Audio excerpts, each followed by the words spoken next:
Hi, my name's Roger Schlater. Today's video is really on the best loan to buy a business. And, I'm sure a lot of people out there are thinking about buying a business, the easiest way to get into business. Plus, you have an idea how the business is doing, before you even take ownership. So it is a very good idea. And a lot of people, there's all sorts of franchises, there's all sorts of business brokers who go out and actually have businesses for sale.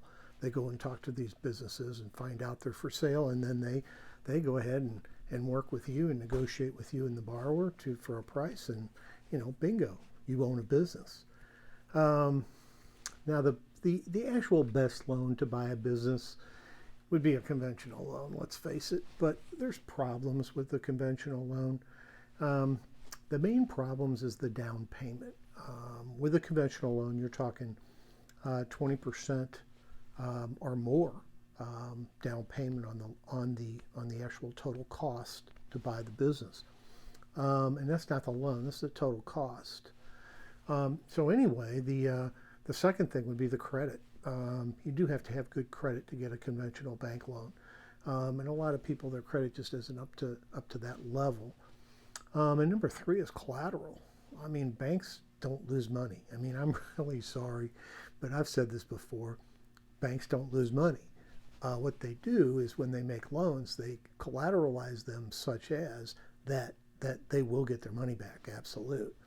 And if they ever don't get all their money back, then they've really screwed up. So anyway, those are the three things that cause a problem with getting a conventional loan. So then, what is the best loan to buy a business? You're going to think maybe I'm not quite right, but I think it's the SBA 7A loan. And the reason I'm thinking it's a 7A loan is that, like I've said before, you get by with 10% down. That's huge. 10% instead of 20 or 25 or 30%. And then too, and that's 10% down even on a startup. Now, credit is usually relaxed with an SBA loan. Collateral is usually relaxed with an SBA loan. So, really, it's kind of the best of all possible worlds for someone who's just buying a business. Now, if you already have a business and you've ran a business for a number of years and you're buying an expansion or you're buying another business to add to your business, that's a different story. I mean, banks do like doing those. And if your old business was run well, they're going to want to do that loan, and they're going to want to do it conventionally. But anyway, when you buy a business, you're actually buying assets. And as long as your business has assets, that can be valued, and the seller is content with that being the price of the assets, then, bingo, you bought a business. There's a problem there. The biggest problem is that the sellers usually want many times more, or at least they want more than the value of the assets. So that runs into a problem. Banks want, and SBA wants, everybody wants that those assets to equal that price. So if they supposedly sell the assets, they could pay off the loan. But this difference that you can have where the seller's price is over what the assets are is an overage, so to speak. And it's called blue sky or goodwill, either one. And it is an amount you're paying for the business that is more than the value of the assets of that business. Blue sky basically is the purchase price minus a confirmed asset value by appraisal for real estate or appraisal for equipment or furniture fixtures. So it's actually the purchase price minus the confirmed asset value. So anyway, whatever's left is going to be blue sky. Real estate is easily appraised because, what about, but it's very easily appraised. I mean, banks know how to, they can look at your property and probably give a pretty good indication of what it's worth just from doing other projects. But what about if you've got equipment, furniture, fixtures?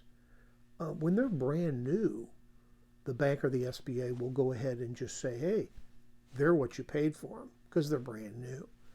And that's fine. But if these are used, which usually they are, if you're buying a business, if you're not buying a brand new franchise where all the equipment is brand new, if you're buying an existing business that's been around for a while, they're going to have used equipment and used furniture and fixtures. So anyway, you've kind of got a problem there. Equipment appraisers are very, very expensive, and usually we try to avoid them as much as we can.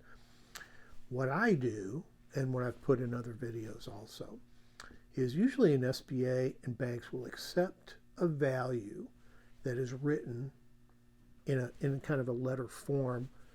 So anyway, it lists all the assets, and then it either you can itemize them or you can combine them. It's usually better if you itemize all the assets and then come out with a final figure.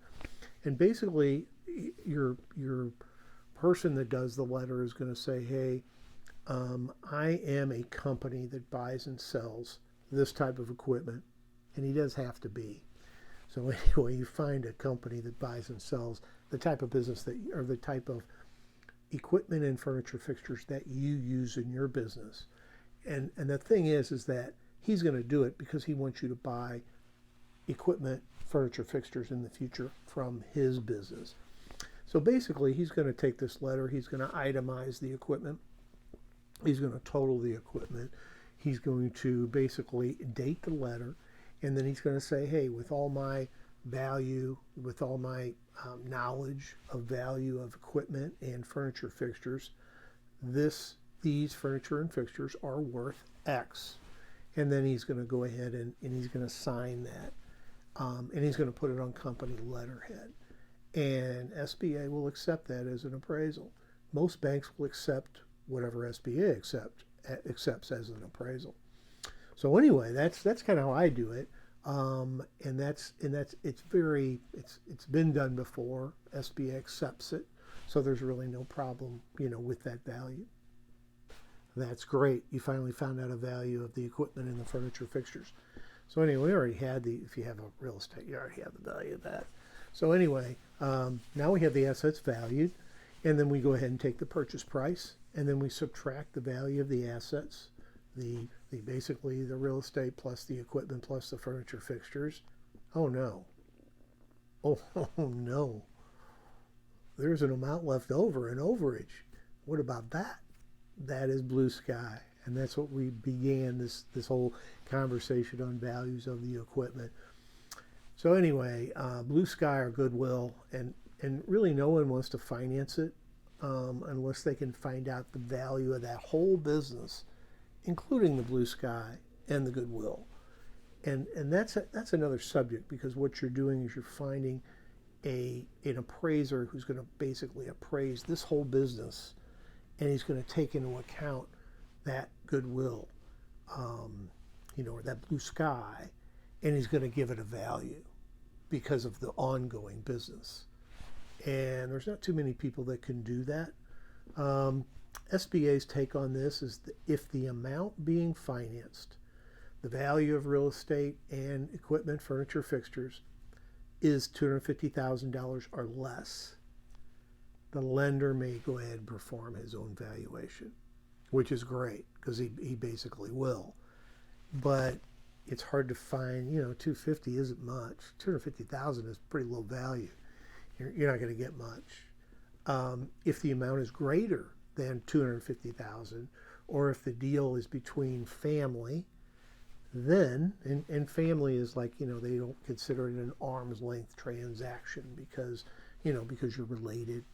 So anyway, the lender will, what the lender does then, if it's either family or you're over $250,000, then the lender, if he wants to use SBA, is forced to get a business valuation from a qualified source. And basically, when we're talking blue sky, we're talking client list, we're talking patents, we're talking trademarks, we're talking, and it might just, a lot of times it is client's list. It's stuff that, is not tangible. You can't put your finger on it, and it's hard to value. So anyway, this business valuation from a qualified source. You're asking, well, what's a qualified source? A qualified source does valuations. They do it for a living, and is accredited by one or more of the following. And this is an actual list that I'm going to put up here. I hope it's going to put up there. But anyway, and you can see that list, and it's just basically a whole bunch of acronyms. It's, but I think there's like either 4 or 5. But these guys are expensive. These guys are expensive too. I mean, to do this, they're probably more expensive than the equipment valuation guys. So anyway, usually you can find, affordable companies that do this on a national level, and they do them for SBA. I know some years ago I found one in Houston. Anyway, this company in Houston was not expensive. So anyway, we used them, and things worked out real well. So anyway, SBA wants you, to buy all the business, not just a part of the business. So anyway, they want you to go ahead and if you're buying out a business and you want to buy just part, SBA doesn't want you to do that. They want you to buy out that whole owner. And the reason is they're afraid they're going to get hoodooed in that he's just doing this. It's kind of a fake or something, just a way to raise money. So anyway, they want you to buy all the business, not just part of the business. Now, the seller can be kept on as an employee for like up to 12 months, but they don't really want him kept on past that. So anyway, when you're buying out that business, you don't want to buy out a part of a business. You want to buy out the whole thing. And that qualified source that does those evaluations, you really got to look for a inexpensive one. One that's reputable but inexpensive. I've seen them charge as much as like, 10, 20 grand for this. And if it's a really large deal, if you get a multi-million-dollar deal, you don't care paying that. But when you've got a deal that's, it's just a little over 250, it's like 450, it's 600. I mean, you can't afford anything like that. So anyway, I would look, and you can do some research, and you'll find somebody who is a qualified source, who has those acronyms behind their name, and find somebody that's done SBA before, and usually they are very good. They know SBA, and they know what they can get away with and what they can't. So it works out pretty well. So anyway, that's the best loan to buy a business. I'm sure some people will probably argue with me and say, whatever, but we don't think it's the best. I do, just because of those attributes. And also because when most people who buy a new business are not guys who have owned 10 or 12 businesses already. They're brand new. They just want to get in business. They want to own a business. They want to make some money. So anyway, that's the type of person you get, that actually does that. So anyway, this is the end of the video. If you like this kind of content, business or loan content, I hope you subscribe, and I hope you hit the notification bell for future videos. And if you take away something from this, a value, I really hope you hit the like button. Thank you for sticking around to the end. My name is Roger Schlitter, and I'll see you in the next video.